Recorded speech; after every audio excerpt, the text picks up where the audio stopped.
أعوذ بالله من الشيطان الرجيم بسم الله الرحمن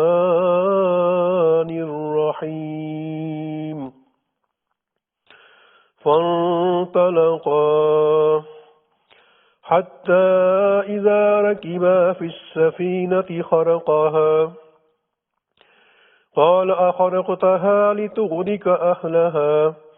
لقد جئت شيئا إمرا قال ألم أقل إنك لن تستطيع معي صبرا قال لا تؤاخذني بما نسيت ولا ترهقني من أمري عسرا فانطلقا حتى إذا لقيا غلاما فقتله قال أقتلت نفسا زكية بغير نفس لقد جئت شيئا نكرا قال ألم أقل لك إنك لن تستطيع معي صبرا قال إن سألتك عن شيء بعدها فلا تصاحبني قد بلغت من لدني عذرا فانطلقا حتى إذا أتيا أهل قرية استطعما أهلها فأبوا أن يضيفوهما فوجدا فيها جدارا يريد أن ينقض فأقامه قال لو شئت لاتخذت عليه أجرا قال هذا فراق بيني وبينك سأنبئك بتأويل ما لم تستطع عليه صبرا أما السفينة فكانت لمساكين يعملون في البحر فأردت أن أعيبها وكان وراءهم ملك يأخذ كل سفينة غصبا وأما الغلام فكان أبواه مؤمنين فخشينا أن يرهقهما طغيانا وكفرا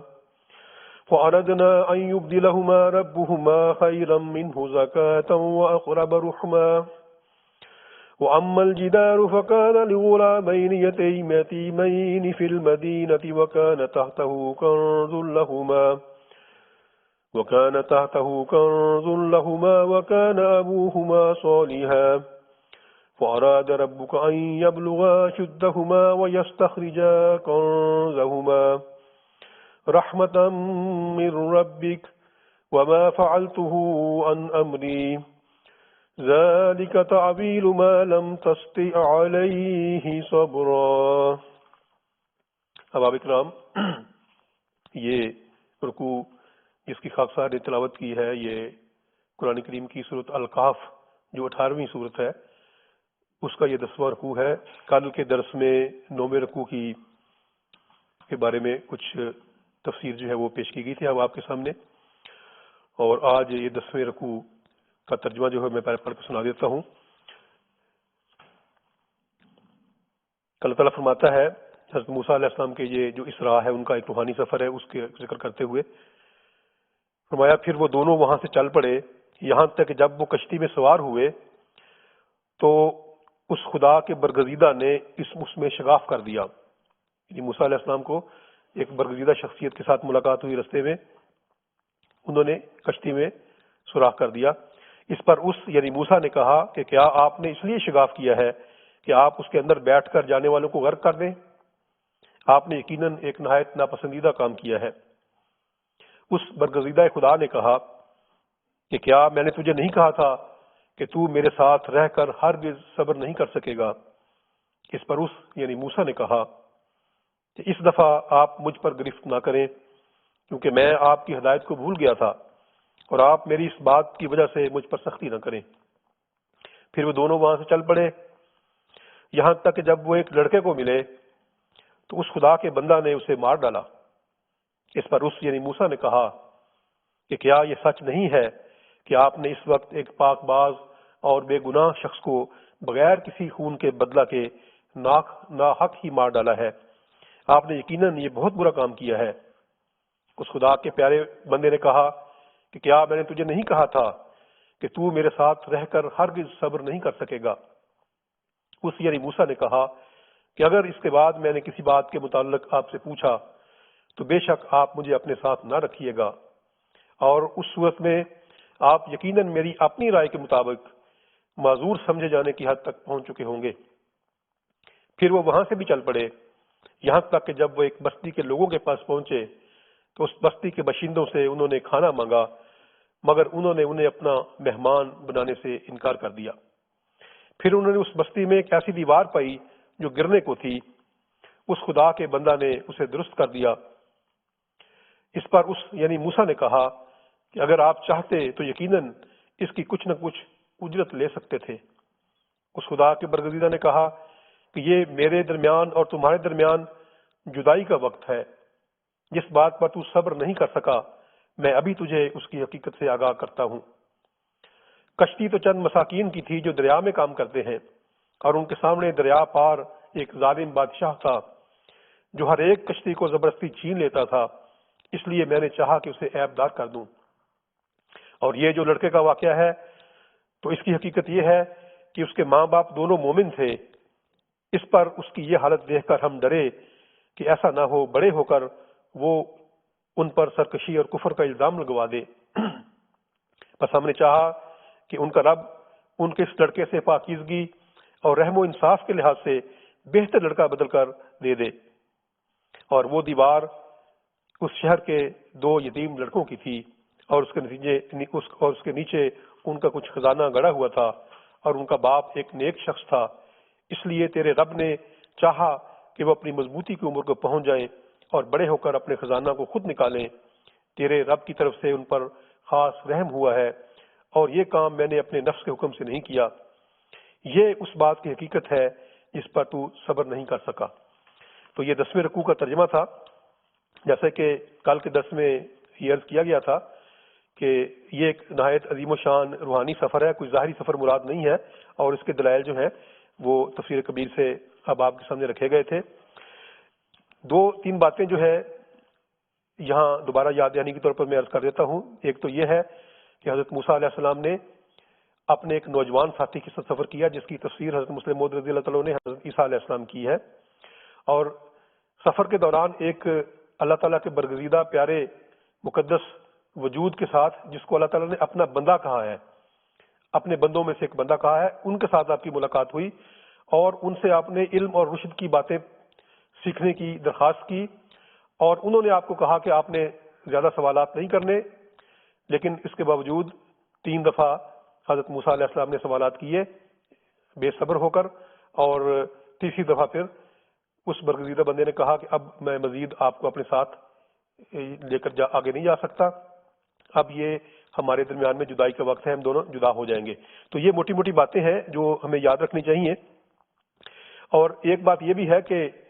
حضرت موسیٰ علیہ السلام یہ کہہ رہے ہیں کہ میں اس وقت تک کئی سال تک چلتا رہوں گا، کئی سال لمبا بلکہ صدیوں لمبا سفر کرتا رہوں گا،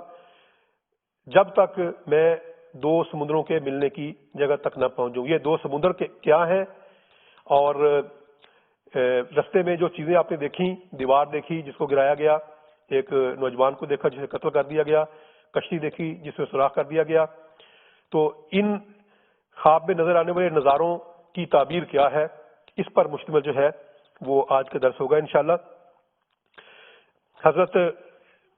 مسلم موعود رضی اللہ تعالیٰ عنہ، یہ جو حضرت موسیٰ علیہ السلام نے اپنے سفر کے آغاز میں، کشف کے آغاز میں یہ کہا ہے کہ میں صدیوں تک جو ہے وہ سفر کرتا رہوں گا، جب تک 2 سمندروں کے ملنے کی جگہ یعنی مجمع البحرین نہ آ جائے۔ تو سوال یہ پیدا ہوتا ہے کہ یہ جملہ کہنے کی حکمت کیا ہے؟ حضرت مسلم موعود رضی اللہ تعالیٰ عنہ بیان فرماتے ہیں، فرمایا کہ موسوی سفر کی اس منزل میں جہاں کے فتح کا یعنی ایک نوجوان کا آپ کے ساتھ شامل ہونا مقدر تھا، ایک حصہ قوم میں یہ خیال پیدا ہونے والا تھا کہ اب موسیٰ کا سفر ختم ہو گیا ہے۔ یعنی موسیٰ علیہ السلام کی قوم کے 2 حصے ہیں، ہم جانتے ہیں، ایک حضرت موسیٰ علیہ السلام کے بعد کا دور ہے، اور ایک پھر حضرت عیسیٰ علیہ السلام جب آئے ہیں آپ کی امت کے مسیح ہو کر، ایک وہ دور ہے جو دو ادوار میں تقسیم ہے حضرت موسیٰ علیہ السلام کی جو قوم تھی. تو ایک حصہ قوم میں یہ خیال پیدا ہونے والا تھا کہ اب موسیٰ کا سفر ختم ہو گیا ہے، اب اس نوجوان یعنی حضرت عیسیٰ کا سفر شروع ہوگا. یعنی بعض لوگوں میں یہ شبہ پیدا ہونے والا تھا کہ حضرت عیسیٰ علیہ السلام کے آنے سے موسوی شریعت ختم ہو گئی ہے اور حضرت عیسیٰ علیہ السلام نے کوئی نیا دین جاری کیا ہے. ان الفاظ میں اس شبہ کا ازالہ کیا ہے اور موسیٰ علیہ السلام کے منہ سے یہ کہلوایا ہے کہ اس نوجوان کے ملنے سے حضرت موسیٰ علیہ السلام کا سفر ختم نہیں ہوتا. گویا عیسیٰ علیہ السلام کے ظہور پر کسی نئے دین کا اجرا نہیں ہوگا بلکہ وہ موسوی دین کی تائید ہی کریں گے اور موسیٰ کے سفر کو ختم کرنے والے نہ ہوں گے بلکہ موسیٰ کی نیابت میں ان کے سفر کو پورا کریں گے. خود حضرت مسیح علیہ السلام نے بھی اس امر کی تصدیق کی ہے. آپ فرماتے ہیں، یہ انجیل متی باب 5 آیت نمبر 17 کا یہ حوالہ ہے. حضرت عیسیٰ علیہ السلام کہہ رہے ہیں کہ یہ نہ سمجھو کہ میں توریت یا نبیوں کی کتابوں کو منسوخ کرنے آیا ہوں، منسوخ کرنے نہیں بلکہ پورا کرنے آیا ہوں. اب یہ جو مجمع البحرین کا لفظ آیا ہے، یہ کسی جغرافیائی لحاظ سے کسی جگہ کا نام نہیں ہے کہ جس کا بارے میں حضرت موسیٰ علیہ السلام کہہ رہے ہیں کہ میں جب تک نہیں پہنچوں گا میں اس وقت تک اپنے سفر کو جاری رکھوں گا. جب دنیا کے نقشے پر ہم دیکھتے ہیں تو اس نام کا کوئی جگہ موجود نہیں ہے دنیا پر. تو پھر مجمع البحرین اصل میں ہے کیا؟ جیسا کہ حضرت مسلم موعود رضی اللہ تعالیٰ عنہ کی تفسیر کے حوالے سے بیان کیا گیا تھا کہ یہ ایک کشف ہے اور کشف میں جو چیزیں نظر آتی ہیں ان کی تعبیر ہوتی ہے. چنانچہ یہ نام جو ہے مجمع البحرین کا جو ہے یہ بھی ایک تعبیر طلب نام ہے. تعبیر الرؤیا کی مشہور کتاب تعطیر الانام میں لکھا ہے کہ البحر فی المنام یدل علی ملک قوی مہاب شفیق عادل یحتاج الیہ الخلائق، کہ سمندر سے مراد ایک زبردست بادشاہ ہوتا ہے جو عادل بھی ہو، شفیق بھی ہو اور دنیا اس کی محتاج ہو. تو مجمع البحرین سے حضرت مسلم موعود رضی اللہ عنہ فرماتے ہیں کہ در حقیقت وہ زمانہ مراد تھا جہاں پر حضرت موسیٰ علیہ السلام جو ایک روحانیت کے عظیم و شان سمندر تھے ان کا زمانہ ختم ہوتا تھا اور محمد رسول اللہ صلی اللہ علیہ وسلم جو ان سے بھی بڑے بلکہ روحانیت کے سب سے بڑے سمندر سے ان کا زمانہ شروع ہوتا ہے. یعنی وہ گھڑی جب محمد رسول اللہ صلی اللہ علیہ وسلم کو پہلا الہام نبوت ہوا وہ گھڑی مجمع البحرین تھی. وہ دو ان روحانی سمندروں کے ملنے کی جگہ تھی. وہاں موسیٰ جو ایک روحانی عادل شفیق اور دنیا کے لیے ضروری بادشاہ تھے ان کا علاقہ ختم ہوتا تھا اور محمد رسول اللہ صلی اللہ علیہ وسلم جو اور بھی بڑے روحانی سمندر تھے ان کا زمانہ شروع ہوتا تھا.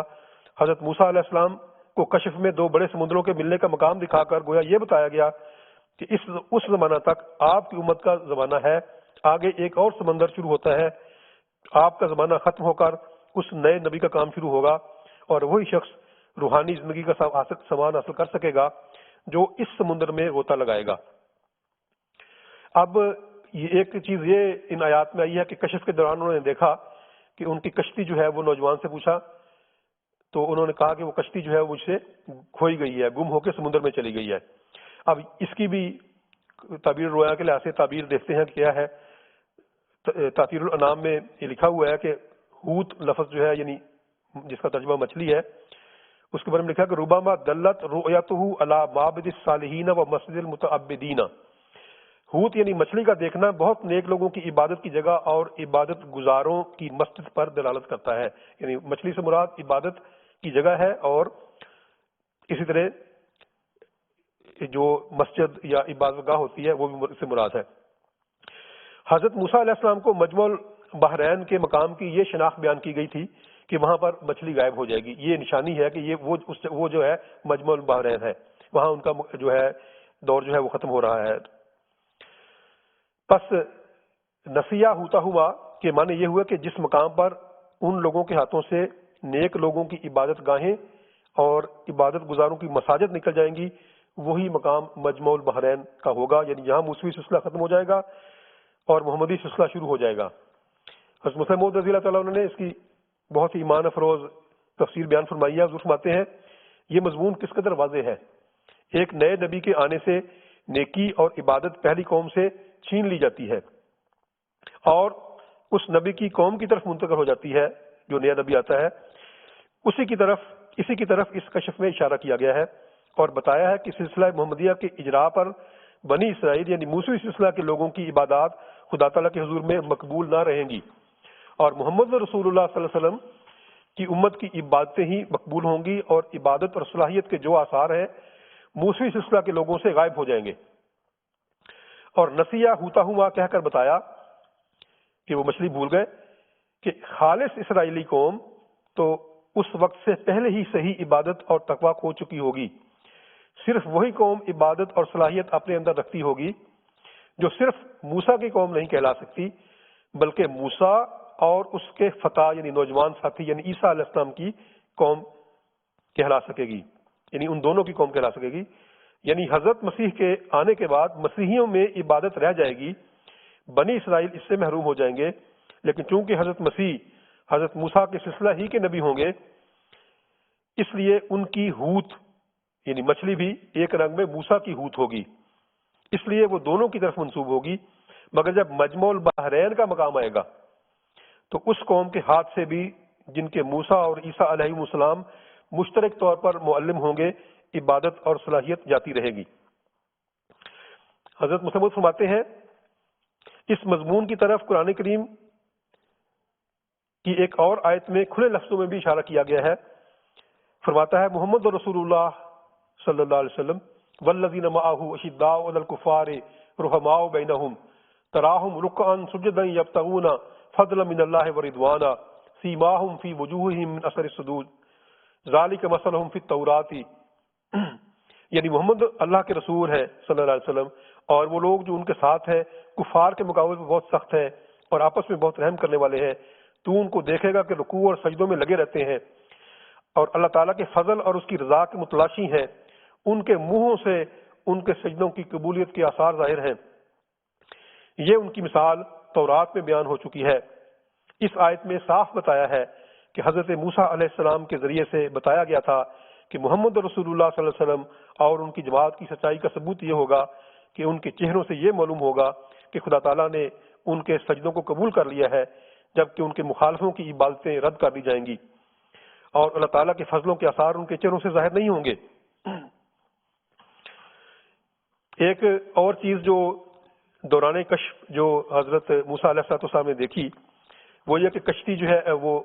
مچھلی جو ہے ان سے بھلا دی گئی، ان کے ساتھی کے ہاتھ سے وہ بھول کے سمندر میں چلی گئی، اور انہوں نے یہ کہا کہ یہ شیطان نے ہی یہ مجھے بھلائی ہے۔ تو اس کی تفسیر میں مسلم رضی اللہ عنہ فرماتے ہیں وما انسانی ہو الا شیطانوں نے اس مضمون کو اور بھی واضح کر دیا ہے، یعنی محمد رسول اللہ صلی اللہ علیہ وسلم کی پہچان سے ہم شیطانی وساوس کی وجہ سے محروم رہے، یہ کہیں گے حضرت عیسیٰ علیہ السلام یعنی ان کی امتیں۔ یہ ذکر یہاں پر نبیوں کا ہے لیکن مراد ان کی امتیں ہیں۔ ورنہ جب کہ ہماری قوم کے ہاتھ سے عبادت کے ثمرات جاتے رہے تھے اور ہم فسق و فجور میں مبتلا ہو گئے تھے تو کیوں ہم نے یہ نہ سمجھ لیا کہ اب مجمع البحرین کا مقام آ گیا ہے اور ہماری قوم سے خدا تعالیٰ نے اپنی مدد ہٹا لی ہے اور موعود نبی کا زمانہ آ گیا ہے، یعنی حضرت محمد مصطفیٰ صلی اللہ علیہ وسلم کا۔ اور واتخذ سبیلہ فی البحر جب میں جو فرمایا کہ وہ سمندر میں اس نے اپنی راہ لی، فرمایا اس میں وہ اپنی اس غلطی پر تعجب کرتے ہیں کہ ہوت یعنی مچھلی ہمارے ہاتھ سے نکل کر کس طرح اس دوسرے سمندر میں چلی گئی، یعنی عبادت کے ثمرات مسلمانوں کی طرف منتقل ہو گئے اور ہم خالی ہاتھ رہ گئے۔ عبد کا لفظ استعمال ہوا ہے کہ رستے میں انہوں نے اللہ تعالیٰ کے عبدوں میں سے ایک عبد کو پایا، تو آن حضرت صلی اللہ علیہ وسلم کے لیے یہ لفظ استعمال ہوا ہے، اور آن حضرت صلی اللہ علیہ وسلم کے لیے یہی لفظ قرآن کریم نے بار بار استعمال کیا ہے۔ اللہ تعالیٰ فرماتا ہے کہ وَأَنَّهُ لَمَّا قَامَ عَبْدُ اللَّهِ يَدْعُوهُ قَادُوا يَكُونُونَ عَلَيْهِ لِبَدًا، کہ جب اللہ تعالیٰ کا بندہ جو ہے وہ نماز کے لیے کھڑا ہوتا ہے تو لوگ اس پر ہجوم کر کے عملے چلے آتے ہیں۔ حضرت مسلم رضی اللہ عنہ فرماتے ہیں کہ صوفیاء نے تو یہاں تک بحث کی ہے کہ عبد کا مقام سب درجات سے بڑا ہے اور بلند مقام ہے، اور سوائے آن حضرت صلی اللہ علیہ وسلم کے کوئی کامل عبد نہیں ہے۔ پھر یہ بھی بتایا گیا کہ ایسا عبد تھا جس کو رحمت دی گئی تھی، اور آن حضرت صلی اللہ علیہ وسلم وہ شخصیت ہے جن کے بارے میں قرآن کریم میں کہا ہے کہ وما ارسلناک الا رحمۃ للعالمین، کہ ہم نے ہی آپ کو تمام جہانوں کے لیے رحمت بنا کر بھیجا تھا۔ تو یہ نشانی جو ہے، یہ جو چیز عبد کا لفظ تھا اس کی تفسیر بیان فرمائی ہے حضرت مسلم رضی اللہ عنہ نے۔ پھر یہ ہے کہ ایک اور بات کہ حضرت موسیٰ علیہ السلام کے ایک کشف میں جو ہمیں نظر آتی ہے وہ یہ کہ سفر پر جاتے ہوئے اللہ تعالیٰ کے اس برگزیدہ بندے نے ان کو منع کیا تھا کہ مجھ سے کوئی سوال نہیں کرنا، اور انہوں نے وعدہ کیا تھا لیکن وہ بار بار سوال کرتے رہے. تو اس حوالے سے حضرت مسلم موعود رضی اللہ عنہ بیان فرماتے ہیں کہ اس سارے مکالمہ کے اور اس کی تفصیلات میں سے یہ چیز بھی ظاہر ہو رہی ہے کہ اس آیت میں محمد رسول اللہ صلی اللہ علیہ وسلم اور حضرت موسیٰ علیہ السلام کی طبیعتوں کا بھی مقابلہ ہے. حضرت موسیٰ جلد سوال کرنے لگ جاتے اور رسول کریم صلی اللہ علیہ وسلم خاموش رہتے، یہاں تک کہ اللہ تعالیٰ ہی آپ پر ہر بات ظاہر کرتا، اور یہی فرق دونوں کی امتوں میں تھا. حضور فرماتے ہیں تورات پر نظر ڈالو کہ بنی اسرائیل سوال پر سوال کر رہے ہیں، مگر حضرت صلی اللہ علیہ وسلم کی قوم کا یہ حال ہے کہ صحابہ کہتے ہیں کہ ہم انتظار کیا کرتے تھے کہ کوئی عربی آوے اور حضرت صلی اللہ علیہ وسلم سے کوئی سوال پوچھے تا ہم بھی سن لیں. گویا اس قدر وقار اور صبر نفس حاصل تھا کہ خود نہ پوچھا کرتے تھے. اسی کی طرف اشارہ کرتے ہوئے خدا تعالیٰ فرماتا ہے ام تریدون ان تسألوا رسولکم کما سئل موسیٰ من قبل، کیا تم میں سے بعض موسیٰ کی قوم کی طرح سوال کرنا چاہتے ہیں؟ ایسا نہ کرنا. وہ لوگ انہیں بار بار خدا تعالیٰ کی طرف توجہ کرنے پر اور ہر بات کے متعلق سوال کرنے کے لیے مجبور کیا کرتے تھے. چنانچہ اس حکم پر عمل کرتے ہوئے صحابہ نے ادب کے طریق کو مضبوطی سے پکڑ لیا. خود حضرت صلی اللہ علیہ وسلم کا یہ حال تھا کہ جو خدا تعالیٰ بتاتا سن لیتے، ورنہ صبر سے انتظار کرتے اور اس حکم پر عمل کرتے کہ ولا تعجل بالقرآن من قبل ان یقضى الیک وحیہ وقل رب زدنی علما، یعنی قرآن کریم کو اپنے وقت پر نازل ہونے دو اور اس کی وحی کے آنے سے پہلے سوال نہ کیا کرو، اور یہ دعا کیا کرو کہ اے اللہ میرے علم کو بڑھاتا چلا جا. تو گویا کہ اس کشف میں حضرت موسیٰ علیہ السلام ان کی امت اور حضرت محمد مصطفیٰ صلی اللہ علیہ وسلم اور ان کی امت کا جو مزاج جو ہے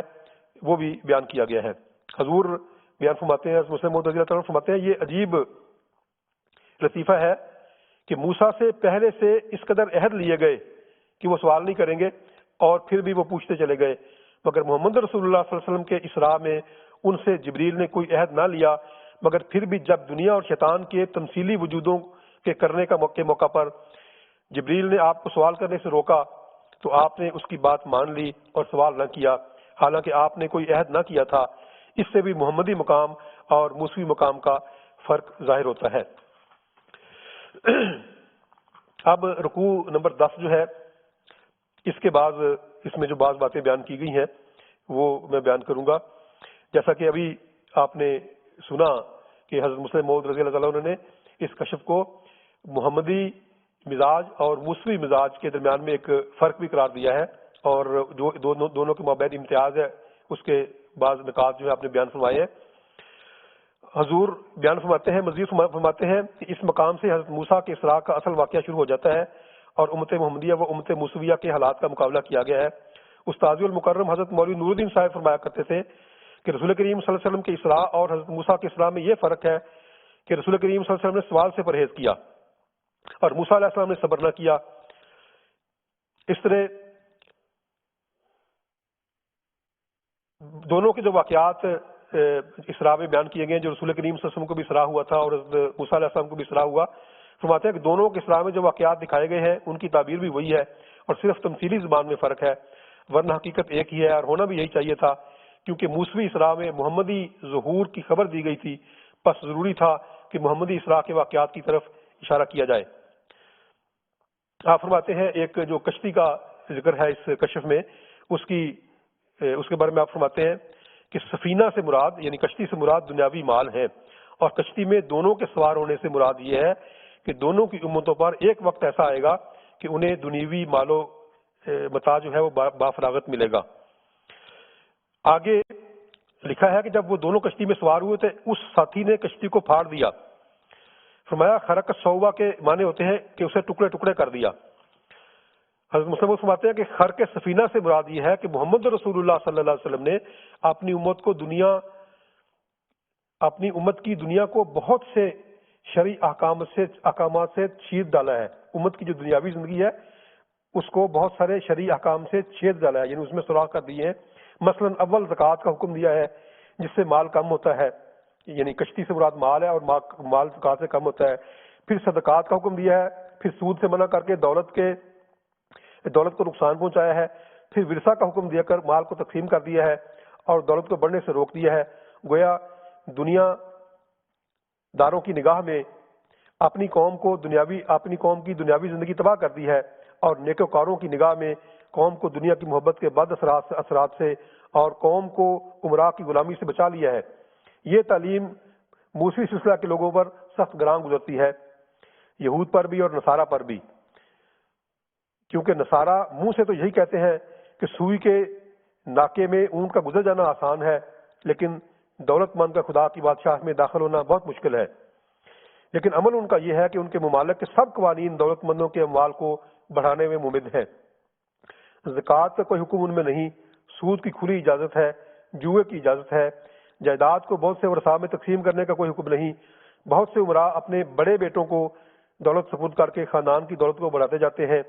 اسی طرح ان کی شریعت میں مزدوروں کے حقوق کی حفاظت نہیں، حالانکہ اسلام نے اس کے لیے بھی قواعد مقرر کیے ہیں تاکہ چند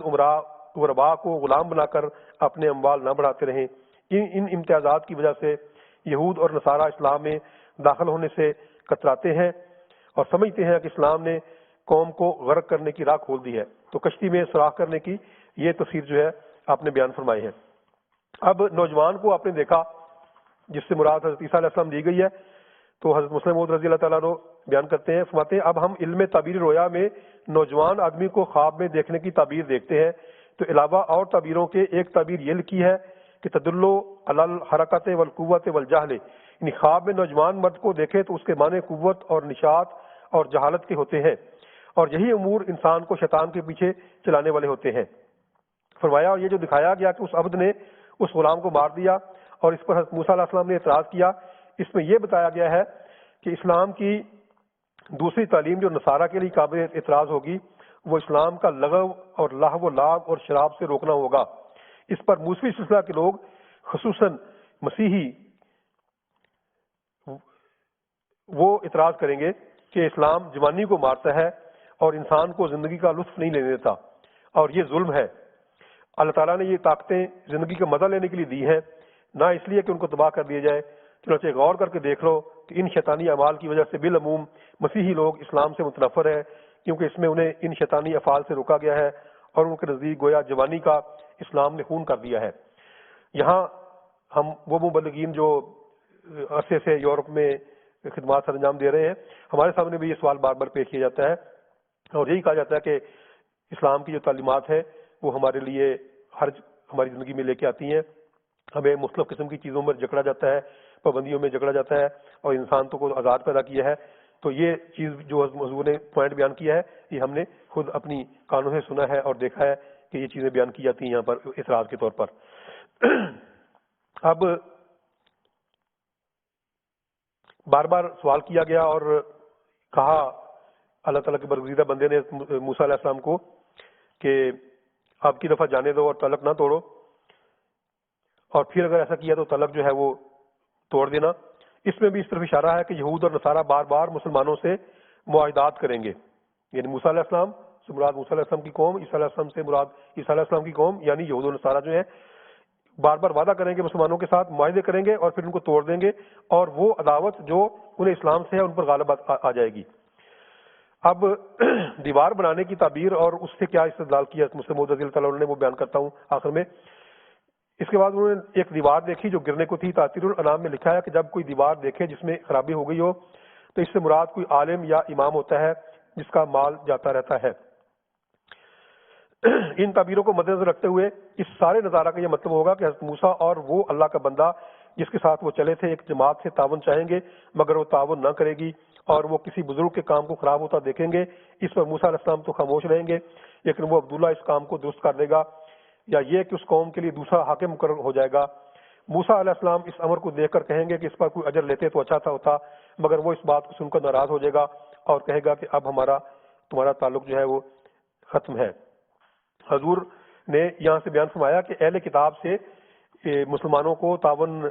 کی مسلمان درخواست کریں گے اور وہ تعاون کو ریجیکٹ کر دیں گے۔ تو یہ بات جو ہے ان آیات میں یہ پیغام بھی دیا گیا ہے۔ تو یہ سورۃ الکہف کا درس تھا جو 9ویں اور 10ویں رکوع کا تھا، اور انشاءاللہ اب اگلا درس جو ہے کل کا جو درس ہے وہ 11ویں رکوع سے دیا جائے گا، جس میں ذوالقرنین کا ذکر ہے۔ حضرت مسلم موعود رضی اللہ تعالیٰ عنہ نے ذوالقرنین سے مراد کیا لیا ہے اور اس کی کیا تفصیلات بیان فرمائی ہیں، اور اس جگہ پہ ذوالقرنین کا بیان کرنا جو ہے اس کا کیا مطلب ہے، اس کا ذکر انشاءاللہ جو ہے تذکرہ کل کے درس میں ہوگا۔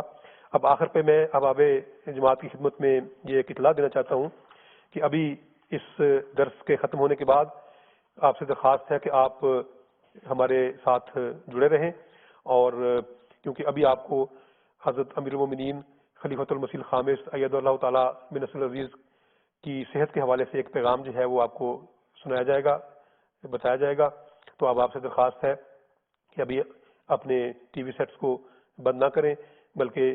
حضور انور ایدہ اللہ تعالیٰ بنصر العزیز کی صحت کے حوالے سے یہ پیغام جو ہے یہ بھی سماعت فرمائیں۔ جزاکم اللہ۔ بسم اللہ الرحمن الرحیم۔ حضور انور ایدہ اللہ تعالیٰ بنصر العزیز کی صحت کے بارے میں ڈاکٹر شبیر احمد بھٹی صاحب کی رپورٹ از پرائیویٹ سیکریٹری حضرت خلیفۃ المسیح الخامس ایدہ اللہ تعالیٰ، 17 مئی